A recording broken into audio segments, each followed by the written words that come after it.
Eres Dios de esta tierra, eres rey de esta gente y el Señor de este pueblo. Que creen en el nombre de Jesús, al momento que creen en el nombre de Cristo, eso les lleva a tener la autoridad de ser llamado hijo de Dios. No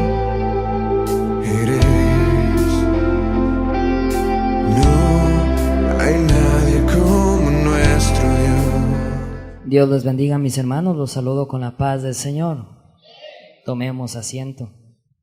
Lo que más me alegra es que la presencia de nuestro Padre Espiritual ha estado aquí y sigue estando aquí. Y eso es lo más importante. Antes de empezar, ¿qué tal si cerramos nuestros ojos y decimos que el Espíritu Santo tome el control de lo que vamos a hacer? Espíritu Santo, amigo mío, entendemos que tú eres el que da sentido a todo y el que nos lleva a la comunión y a la intimidad con el Padre y con el Hijo. No queremos empezar si tú no estás aquí. Ya nos comprobaste que tú estás aquí, pero queremos que tú sigas tomando el control.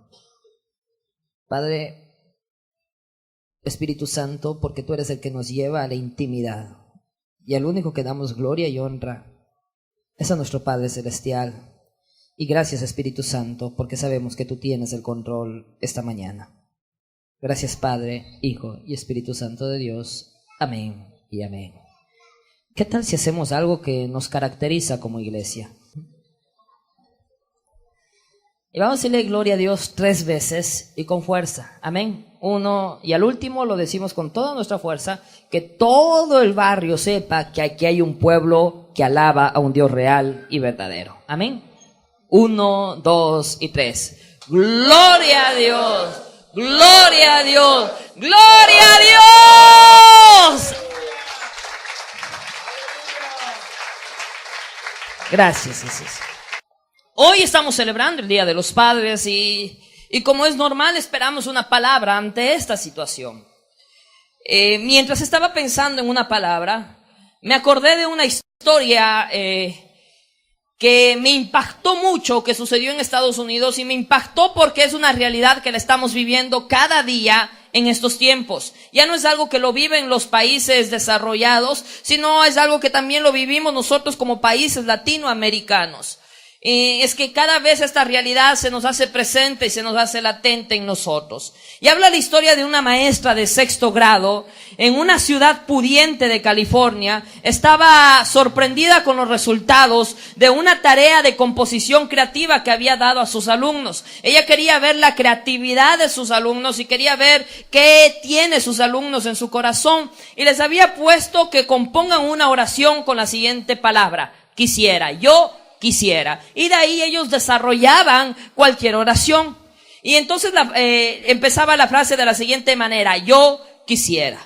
La maestra esperaba, claro está, de que a pesar de que eran niños pudientes, ellos desarrollaran una oración como que yo quisiera que me den una bicicleta, o yo quisiera que me den una mascota, o yo quisiera que me den unos juegos de video, pero los resultados fueron totalmente sorprendentes. 20 de los 30 alumnos hicieron referencia o una oración sobre que ellos quisieran algo que sucede en medio de sus familias. Y una de las pocas frases son las siguientes, y quiero que presten atención. Uno de ellos había escrito: yo quisiera que mis padres no se peleen. Otro escribió: yo quisiera que papá vuelva a casa. Otro: yo quisiera sacar buenas calificaciones para que mi papi no me pegue. Otro: yo quisiera tener una mamá y un papá para que los chicos no se burlen de mí. Y otro que le estremeció mucho: yo quisiera sentir el abrazo de papá. Yo quisiera sentir el abrazo de papá. Hoy vivimos en una época de la posmodernidad, considerada una de las épocas de mayor comodidad que tiene el ser humano. Hoy vivimos en una época muy cómoda. Hoy no es como hace años atrás. Uno quería coger y hacer un café, lo que hacía era sacaba el grano de café, molía dejaba que el grano de café se seque, molía el café y después se hacía el café. Hoy día no es así. Hoy una persona quiere una taza de café, coge, aplasta un botón y ¡zing! Sale el café. Hoy vivimos una época muy cómoda y esta es una de las características de la época de la posmodernidad, la comodidad. Pero lo sorprendente es que a pesar que vivimos en una época muy cómoda, es una época de mayor inestabilidad. Y esto es sorprendente, porque por más comodidad que tengamos, nuestra sociedad estamos en una sociedad más inestable. Es alarmante las estadísticas. Hoy en día, como siempre se decir, se habla de más de divorcios que de matrimonios. Incluso en nuestro país las estadísticas van en avance. Se habla que de cada 10 matrimonios, 7 termina en divorcio. Y es sorprendente la situación, la inestabilidad que estamos viviendo hoy en nuestra sociedad. Hoy el concepto de familia, que era el concepto de familia básico, yo recuerdo cuando era muchacho decía, ¿qué es una familia? Y uno dibujaba papá, mamá e hijos. Ese era el concepto básico de familia, pero hoy en día ese concepto de familia se está perdiendo. El eje familiar se está perdiendo. Vivimos la época más cómoda, pero también vivimos la época más inestable que nuestra sociedad está pasando. Alberto Motesi decía, el deterioro de una familia es el quebranto de una nación. Y hoy estamos viviendo una nación netamente quebrantada. La nación se está destruyendo.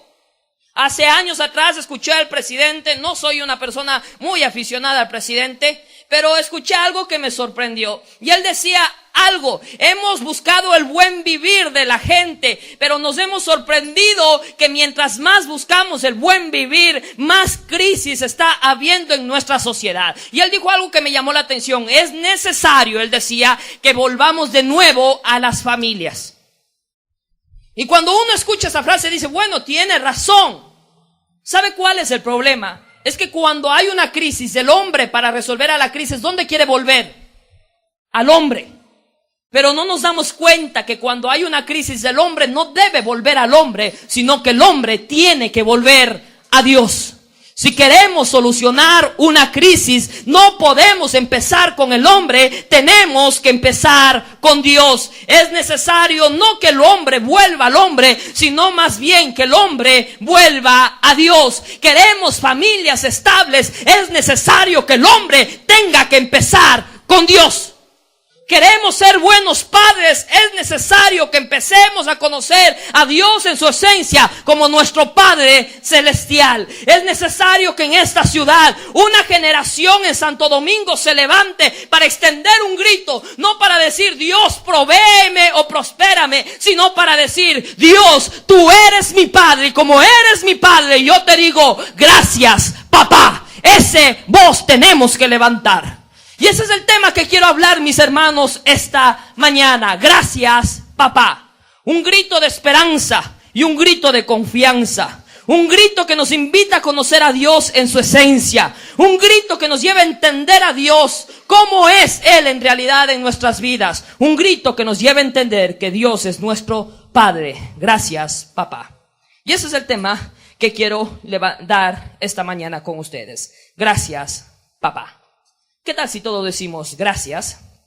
Pero dígalo con fuerza. Gracias, papá.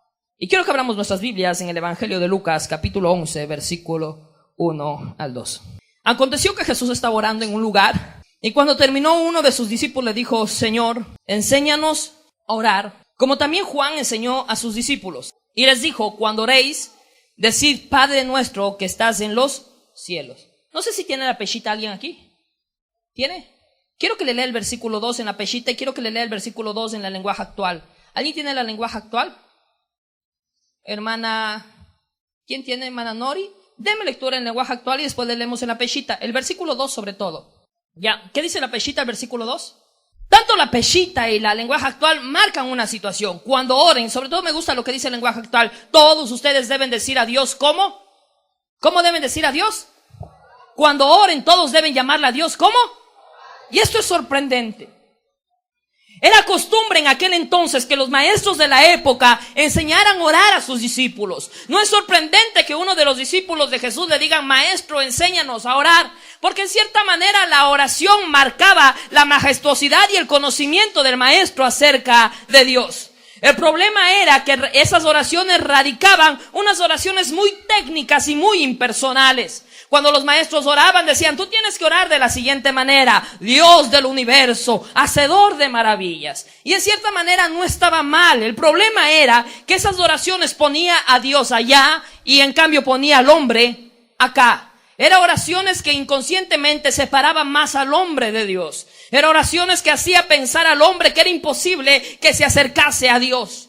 Y cuando viene uno de los discípulos y le dice: enséñanos a orar, Jesús de una manera sorprendente rompe con esta situación y dice: mira, mijo, si tú quieres orar, tienes que, y Jesús le da una respuesta sorprendente. Dice: tienes que entender que Dios no es alguien impersonal, sino que Dios es alguien personal. Así que cuando ores, dile a Dios que Él es tu Padre.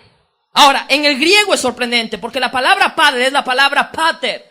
Y la palabra pater significa papito mío, o patros. La palabra patros significa papito mío.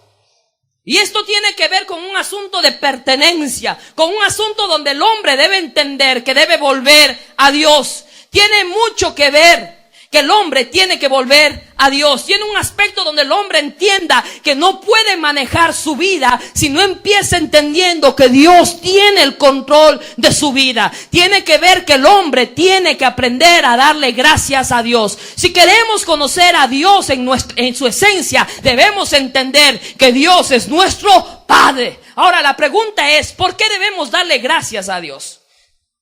¿Por qué debemos decirle gracias, papá? ¿Gracias por qué? ¿Por qué tenemos que decirle a Dios: bueno, Dios es mi Padre, pero ¿por qué tengo que decirle gracias? Gracias, ¿por qué? Y quiero que abramos Juan 3:16. Y hoy vamos a hablar 3 aspectos de por qué debemos entender que hay que darle gracias a Dios. Juan 3:16 dice: porque de tal manera que amó Dios al mundo que ha dado ¿a quién?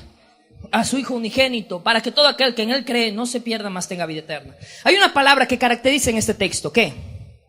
¿Cuál es la palabra que caracteriza en este texto? Porque de tal manera que amó. ¿Cuál es la palabra que caracteriza? ¿Qué es lo que Dios vino a mostrarnos? ¿Por qué le damos gracias? Y este es el primer punto. Gracias, papá, por tu amor. Diga conmigo: gracias, papá, por tu amor. Hoy la gente no da gracias a Dios. El libro de Juan, capítulo 3:16 dice que Dios nos amó, que ha dado a su Hijo unigénito. El filósofo Aristóteles decía lo siguiente: los padres aman más a los hijos, más que los hijos a los padres. Pero la pregunta es: ¿cómo podremos amar si no comprendemos el verdadero sentido del amor? ¿Cómo podemos decir que amamos si no entendemos lo que significa amar? Me llamó algo la atención de este teatro con el último personaje que dijo: no tengo padre, pero si tuviera, me encantaría decir que mi padre es un hombre muy amoroso. Pero ¿cómo podemos expresar ese amor si no entendemos al único que nos puede dar el verdadero amor, que es Dios?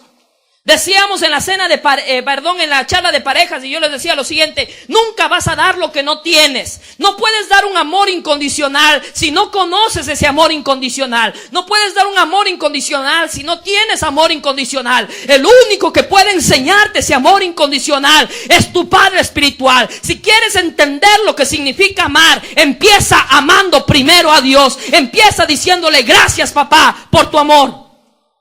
Hoy vivimos en una sociedad que el materialismo lo ha cambiado todo. La Biblia dice: porque de tal manera amó Dios al mundo que ¿qué?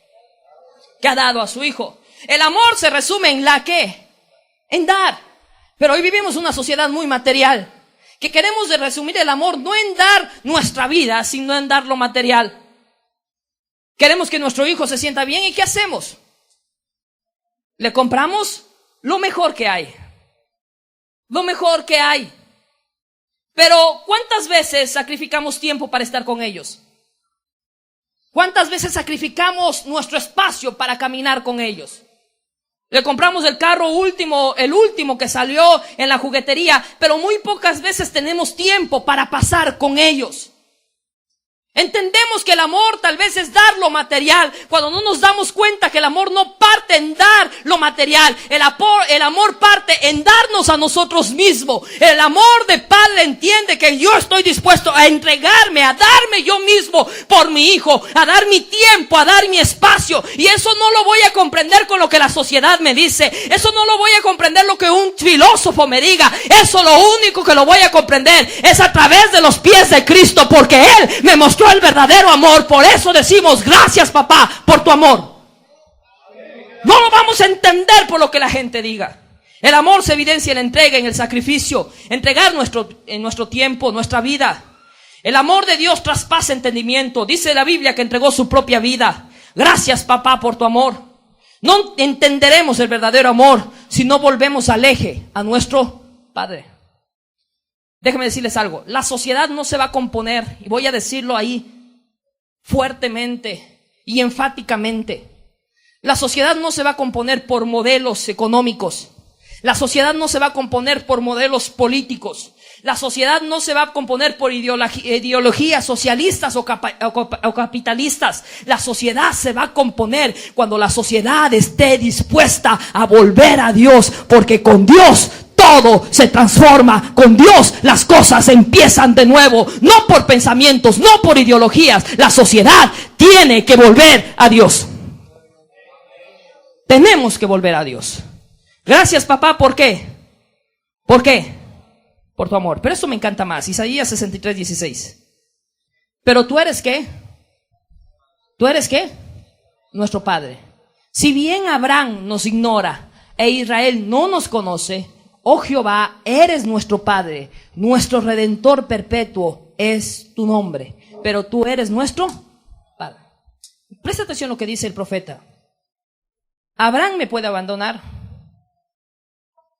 Israel se puede olvidar de mí, pero tú eres mi Padre. Y ese es el segundo punto. Gracias, papá, por tu protección. ¿Cuántas veces nos damos cuenta que Dios nos protege? A veces andamos pensando que Dios no tiene el control de las cosas. Si Abraham e Israel nos dejare, tú eres nuestro Padre, dice el profeta. Y es sorprendente que el profeta en su mayor crisis levanta un cántico. En otras palabras, el profeta estaba diciendo, así las cosas vayan mal, así las cosas no vayan como yo quisiera, así me ataquen de un lugar y me ataquen de otro sector, tú seguirás siendo mi Padre. Y ese es el segundo punto. Dios es nuestro Padre y le damos gracias por su protección. No hay mayor garantía de protección que reconocer que Dios es nuestro Padre. No hay mayor garantía de protección que reconocer que Dios es nuestro Padre. Recuerdo hace años atrás, estaba enseñando en la ciudad de Quito sobre la figura paternal de Dios. Dios se movió de una manera sorprendente, pero cuando culminé de predicar, una muchacha se acercó y me dijo, pastor, ¿puedo hablar con usted? Yo estaba con un compañero de seminario llamado Patricio y yo le dije, sí, está bien. Entonces ella me dijo algo que yo me quedé impactado.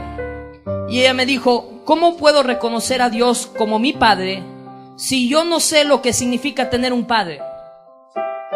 Ella dijo, desde muy pequeña el mío me abandonó.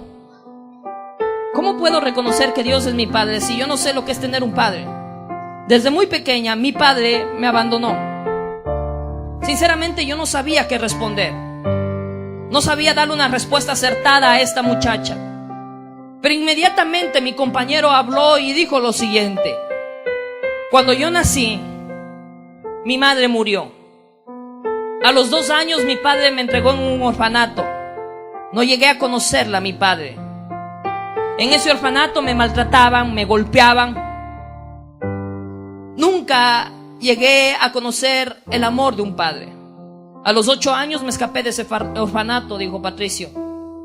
Cuando me escapé de ese orfanato, empecé a caminar en las calles de Ambato y empecé a robar para poder comer. Había veces que iba a la pileta y me moría de frío. Y veces que lloraba y decía, ¿por qué tengo que nacer? ¿Por qué tuve que nacer si no me ibas a dar un padre? Pero Hubo muchas veces que le dije, pero tú eres mi padre. Y sabes, le comentaba a Patricio, cada vez que me iba a esa pileta con frío, sentía el abrazo de mi padre y sentía que Dios me protegía. Puede ser que tú no te hayas tenido un padre, pero todas las veces que Dios te protegió, te mostró que Él era el más grande padre, porque Dios siempre nos protege. Yo me quedé impactado cuando él lo dijo eso. Yo tuve mi padre y yo no podía decir eso, pero él hablaba desde su experiencia. Aunque no tenga mi padre, he podido ver que Dios me ha protegido en cada camino. Por eso dijo el salmista bajo esta palabra: aunque padre y madre me dejaren, con todo Jehová me recogerá. Dígale si no es digno de dar gracias a Dios, porque Él nos garantiza su protección. Gracias, papá, porque me proteges. Gracias, papá, por tu protección. Gracias, papá, por tu amor. Gracias, papá, por tu protección. Y esto me encanta. Gracias, papá, por tu visión. Jeremías capítulo 1 versículo 5 dice algo el profeta: antes que te formase en el vientre. ¿Quién está hablando ahí? ¿Quién está hablando? Antes que te formase en el vientre, te conocí.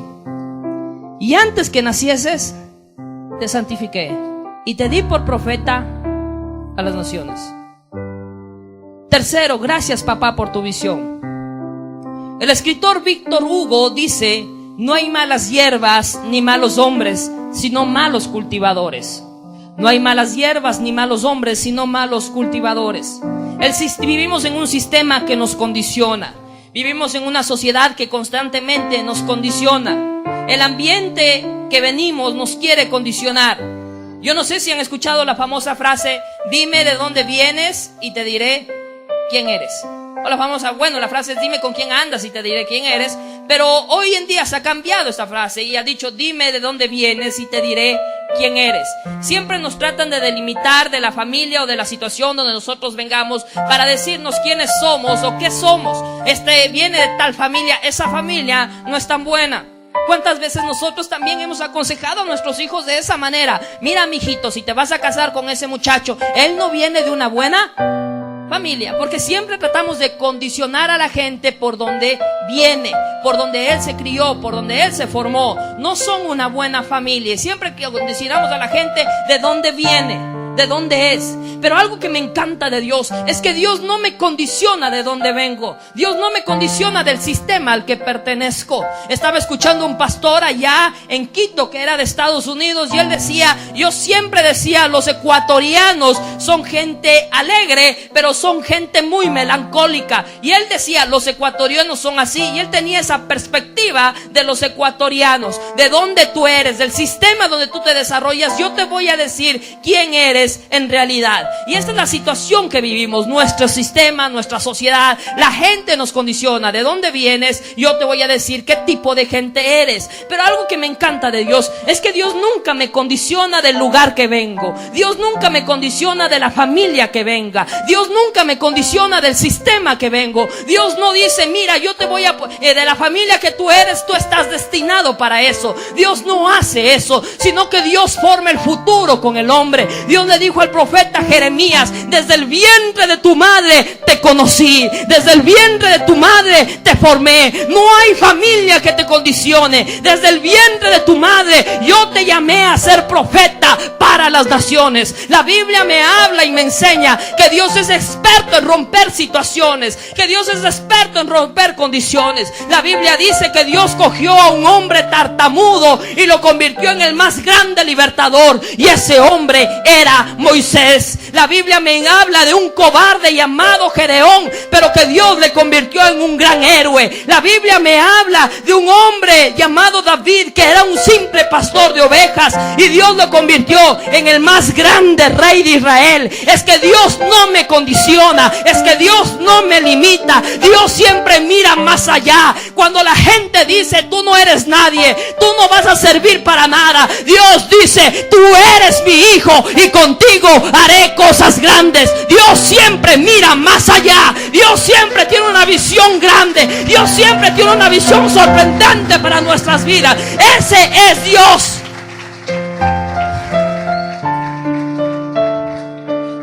no se maneja lo que la historia diga de mí, sino lo que el futuro me repara para mí.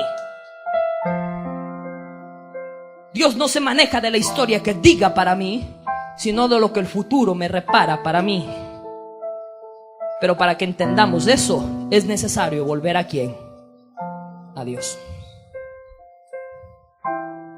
Es necesario volver a Dios. Vivimos en una sociedad que tan solo demanda que le den y le den. Donde queremos un Dios que también me dé y me dé. Queremos un Dios con una varita mágica y ¡pum!, nos conceda todo lo que deseamos. Pero nunca nos detenemos a dar gracias por lo que tenemos. Es necesario que en medio de una sociedad desagradecida se levante una generación con un grito y diga: gracias, papá. Un grito que nos lleva a detenernos un instante y decirle aquí a Santo Domingo: todo empieza con Dios, pero es necesario que volvamos ¿a dónde? A Dios. Es necesario que volvamos a empezar con Dios. Alguien decía: no vemos las cosas como son, sino como somos. Una persona decía: no vemos las cosas como son, sino como nosotros somos.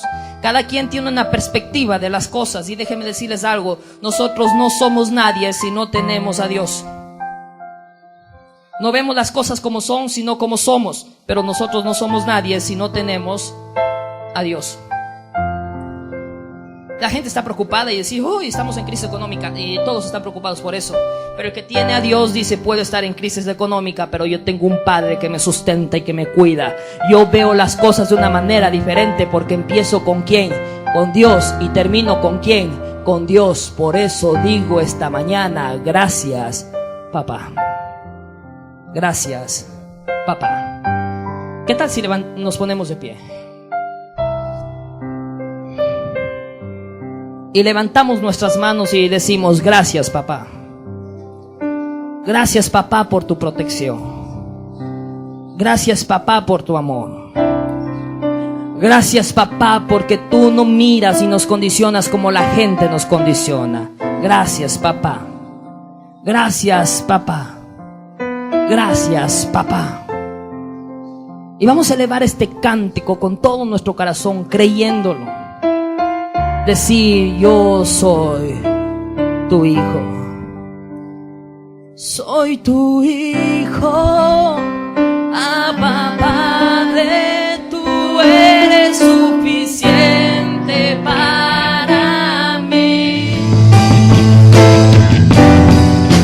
Déjenme decirles algo: no va a haber solución si no empezamos con Dios. Es necesario que el hombre vuelva a Dios. Las ideologías son pensamientos de hombres, pero el único que tiene el control del hombre es Dios.